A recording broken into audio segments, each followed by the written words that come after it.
Y'all know I had to be the first one to break this. Y'all, guess what? Y'all know how Abby Shore just came out that damn coma, right? Now, I want y'all to see what's going on. Look.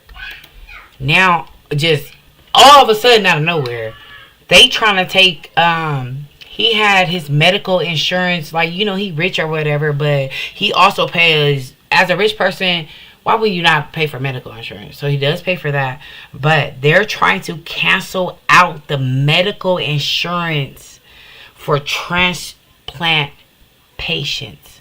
So basically, if you had a heart transplant, liver, kidney, blah, blah, blah, blah, blah, they're canceling that out. They're basically saying you can't go through insurance. You got to pay out your pocket. Oh, my God, y'all. This is crazy. I want y'all to see this. Y'all, this video going to be quick and smooth, but this is crazy. I'm going to go ahead and post this real quick. It's probably going to be like a 10-minute video. Then after that, y'all going to see everybody else facts. And then we're going to come back again on this part 2. So this part 1. Y'all, this is crazy, y'all. They trying to get Albie Shore, y'all. I think they trying to get him because, like, they already tried to get him because of his book. And you have to remember, he still has his book. So now that Diddy going down, he probably trying to write it or publish it or something, that we don't know about, to where they trying to get him right now. And they trying to get him indirectly. Indirectly, you know what it means, like something else, like your house, your car, your kids. It ain't directly like straight to you, but it's indirectly. Whew, sorry talking so fast, y'all. I don't like that. This shit is just crazy right now. Like, I'm really surprised. I'm like, bro, this shit is fucking crazy. Like, I'm just like creeped out, low-key, because you gotta think about it. There's already that one man video that I just posted on my page, y'all. The man came out with this video in 2018. Like 2018, 2019, 20, 21, 22, 23. 5 years ago, y'all. Go sit down. 5 fucking years ago. I want y'all to get y'all drink, y'all blend, everything. Because I'm about to spill tea all over y'all head. Yeah, I got a lot of kids. They trying to get in my room right now. My friend trying to, like, get your butt out. Alright, y'all. Listen to this.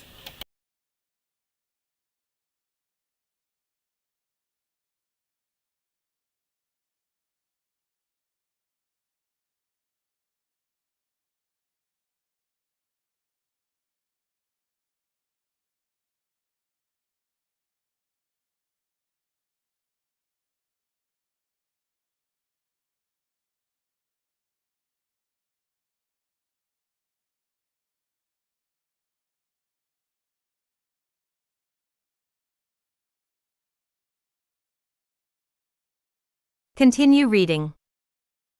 More for you. Continue reading.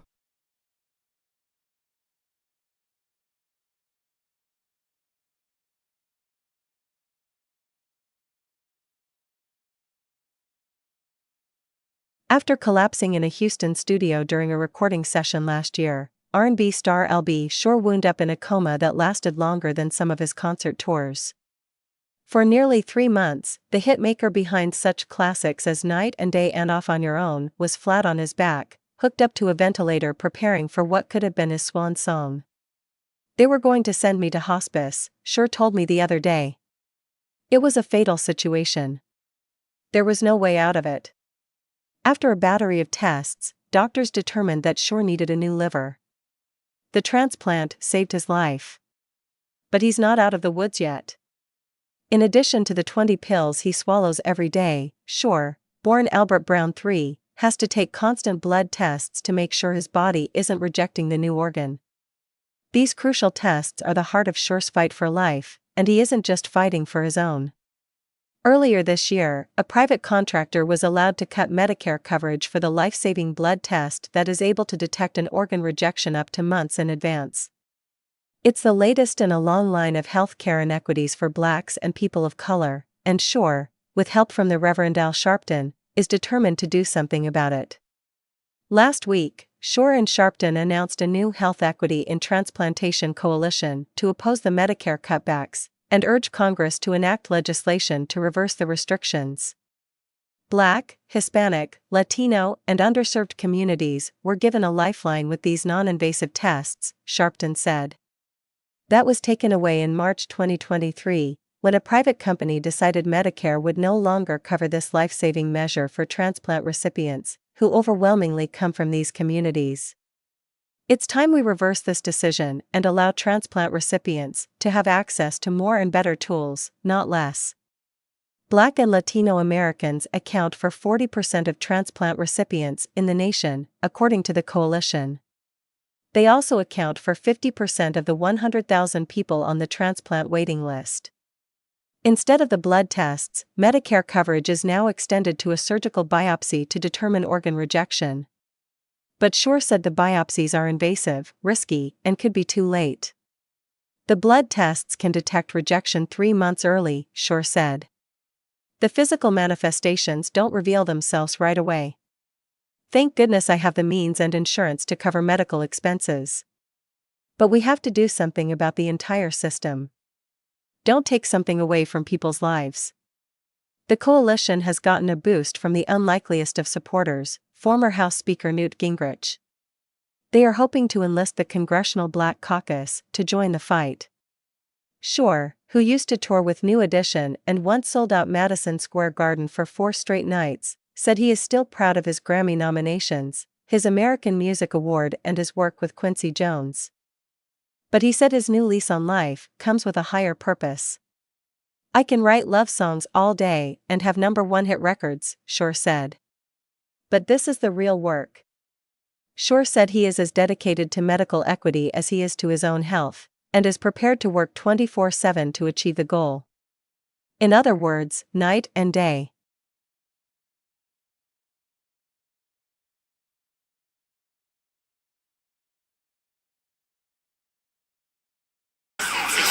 Peace and blessings, King.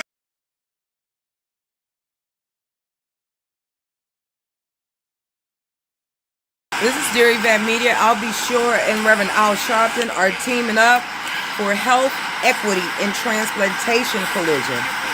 They want to oppose this mediocre Medicare. I'll Be Sure. Peace and blessings, kings and queens. They're in the DMV. What's up, Al? No rest until the test. No rest until the test. No rest until the test. No rest until the test. No rest until the test. No rest until the test. No rest until the test. No rest until the test. No rest until the test. Like, share, comment, and subscribe. I'll Be Sure is in the DMV fighting for better health care. Y'all know he's been through a lot and back. Like, share, comment.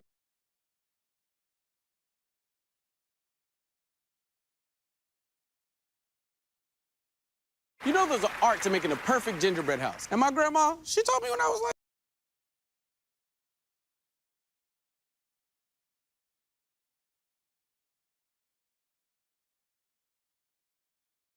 oh, you got And Jazz live from your local Houston VMW Center Studio. Man, I'm super excited about the guest we have on the show. He's a living legend. My uncle's in the building. I'll Be Sure. You know, we see you all the time. I'm so happy that you're even here with us, smiling. But just to know that last year you were in a coma for like 2 months, and we did not know if you were going to make it or not. So this is a testimony, you being able to sit across from us in this studio right now because your life was saved. Absolutely. Listen, don't let anybody tell you God is good. Chicken is good. God is truly amazing. Let the church say amen. Amen. Amen. How you feeling? I'm feeling blessed and highly favored. Today's a very special day. You know, first of all, it's nice to see you. You Pumpkin. too. You too. I know you're growing up, but you're still my pumpkin. You know I love you so much. You know I love you so much. You know, Uncle, come on, man. Listen, I appreciate the love, and I just walked in a very blessed frequency on a daily basis. Just to be here, knowing that 1 year ago today, you know, I was down for the count. And I don't like to use the word coma so much anymore, so what I would say is I was updating my software. You know?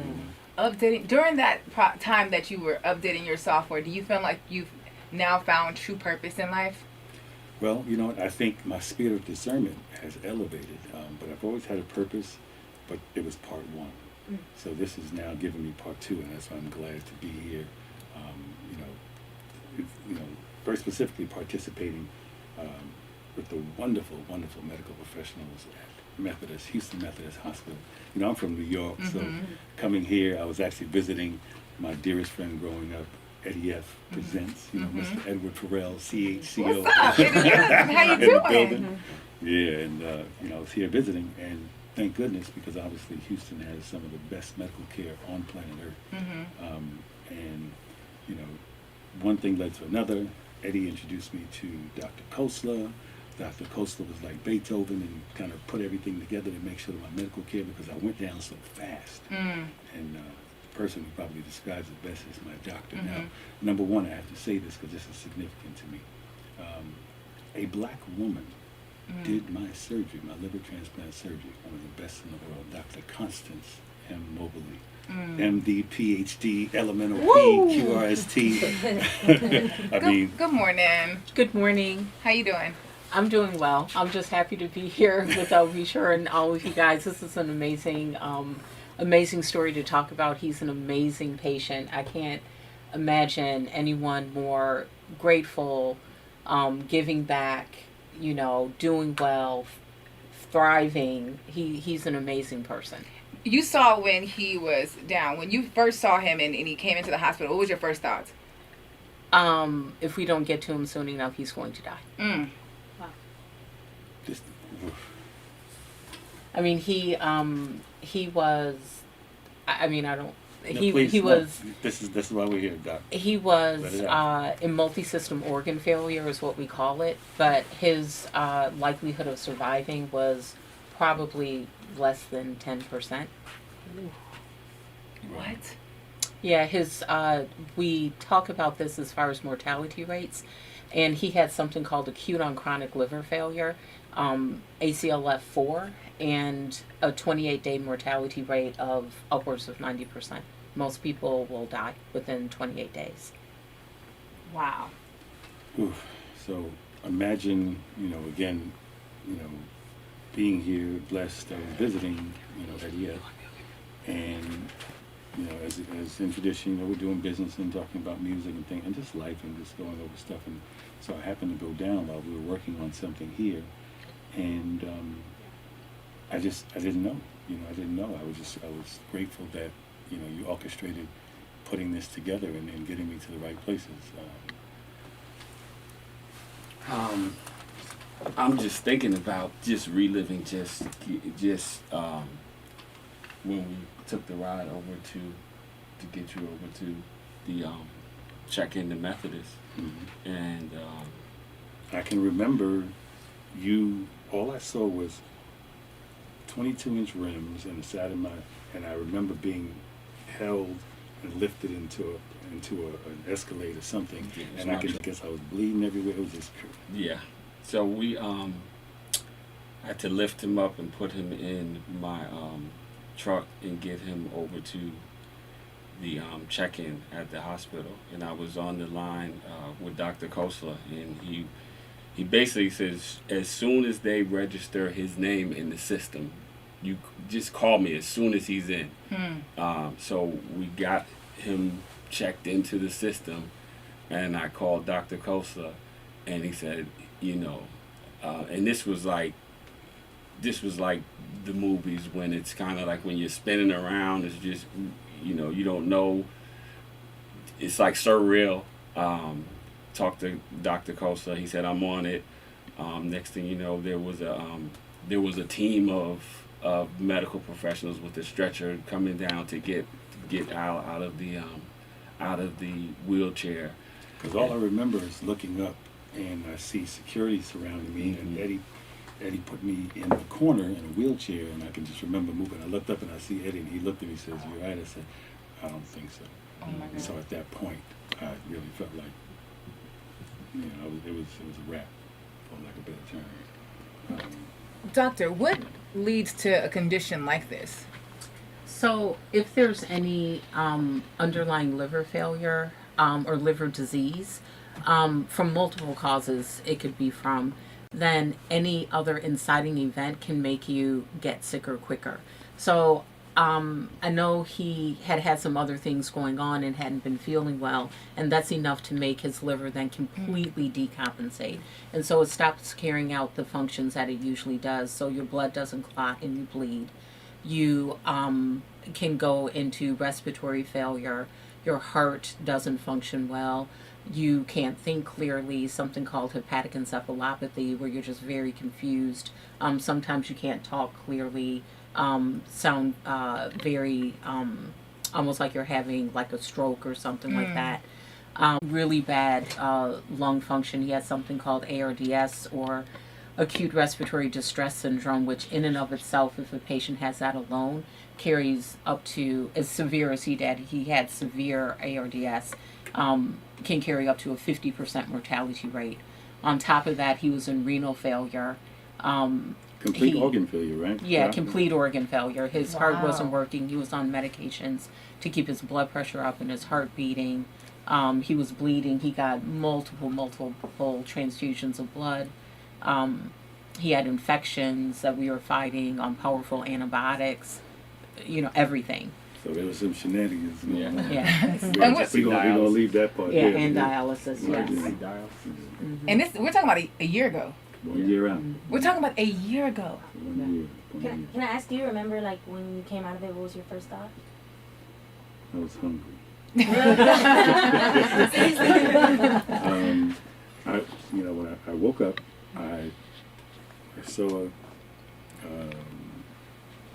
Eddie Farrell's face. It was almost like a childhood thing. But imagine I had gone through this journey being in a coma. So the entire time I was in water.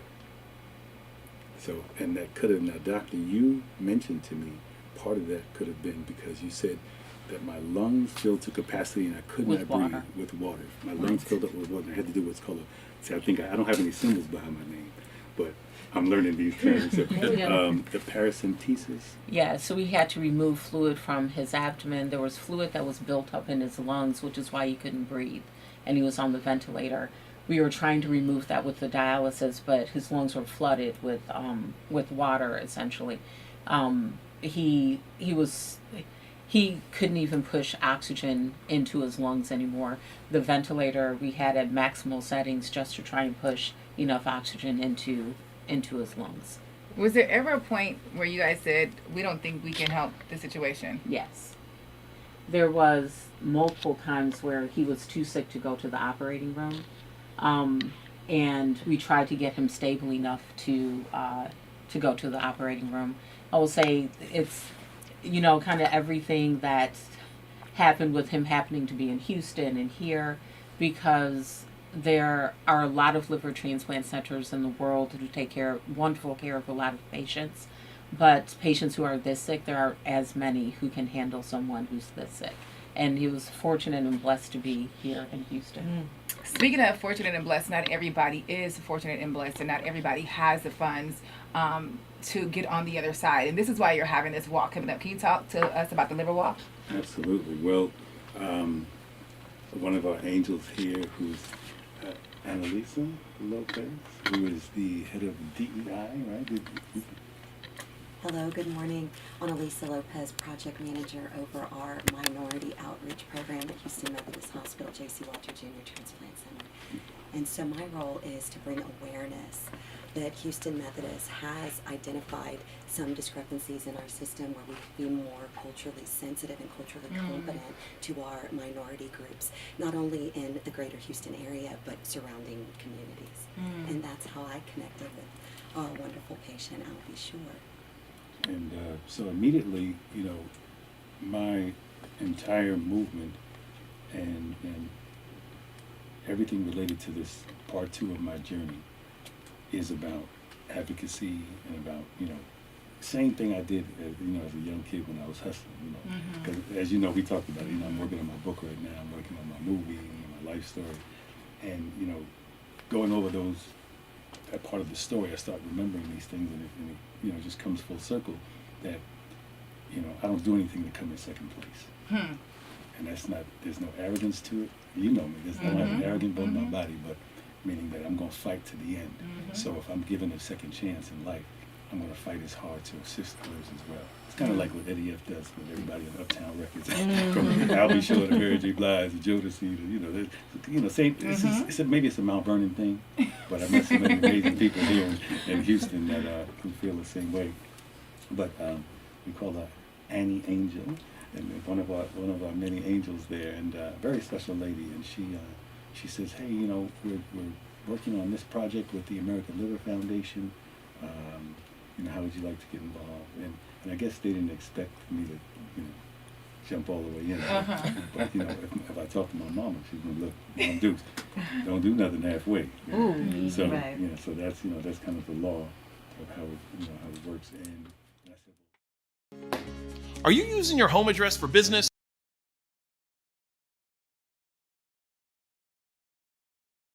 Tricky, we know. And welcome to the new Isaiah Factor on Sin.